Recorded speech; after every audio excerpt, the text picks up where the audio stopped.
नमस्कार, आप देख रहे हैं हिंदी खबर एक्सप्रेस और मैं हूं आपके साथ ज्योतिका। आइए रुक करते हैं खबर की ओर।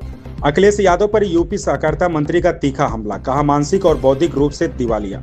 उत्तर प्रदेश के सहकारिता मंत्री जेपीएस राठौर ने समाजवादी पार्टी के प्रमुख अखिलेश यादव पर तीखा हमला बोला है। गुरुवार को रामनगरी अयोध्या पहुंचे राठौर ने मीडिया से बातचीत में कहा कि अखिलेश यादव मानसिक और बौद्धिक रूप से दिवालिया हो चुके हैं। राठौर ने कहा, अखिलेश यादव के पास अब बोलने के लिए कोई तर्क और विषय नहीं बचा है। वे इतने बड़े पद पर रहकर अनर्गल बयानबाजी कर रहे हैं, जो उत्तर प्रदेश के लिए दुर्भाग्यपूर्ण है। अखिलेश यादव के सीएम आवास की खुदाई से शिवलिंग मिलने वाले बयान पर सहकारिता मंत्री ने कहा, मुझे उनकी बुद्धि पर तरस आता है। वे अपनी विश्वसनीयता खो चुके हैं और अब इस तरह के बयान देकर केवल जनता को गुमराह करने का काम कर रहे हैं।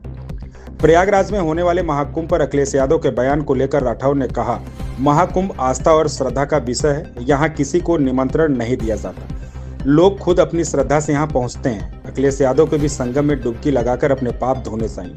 जेपीएस राठौर ने बताया कि वे 4 जनवरी को कृषि विश्वविद्यालय मिल्कीपुर में होने वाले कार्यकर्ता संवाद की तैयारियों का जायजा लेने आए थे।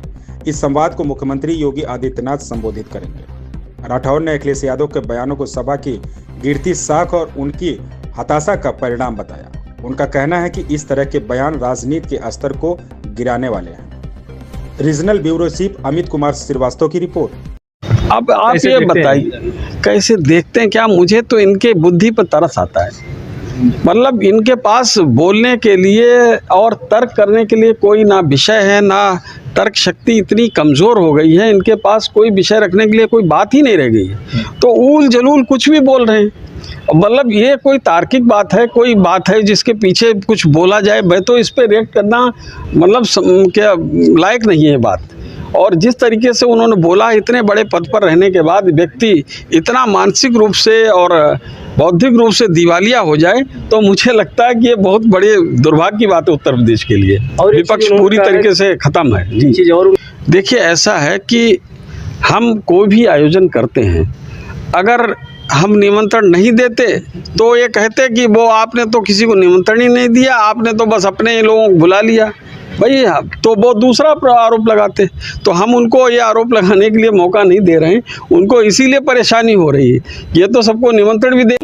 अब आप ये बताइए कैसे देखते हैं क्या? मुझे तो इनके बुद्धि पर तरस आता है।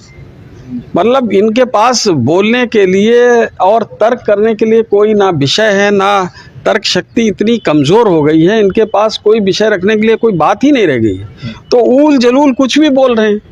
मतलब ये कोई तार्किक बात है, कोई बात है जिसके पीछे कुछ बोला जाए? मैं तो इस पे रिएक्ट करना मतलब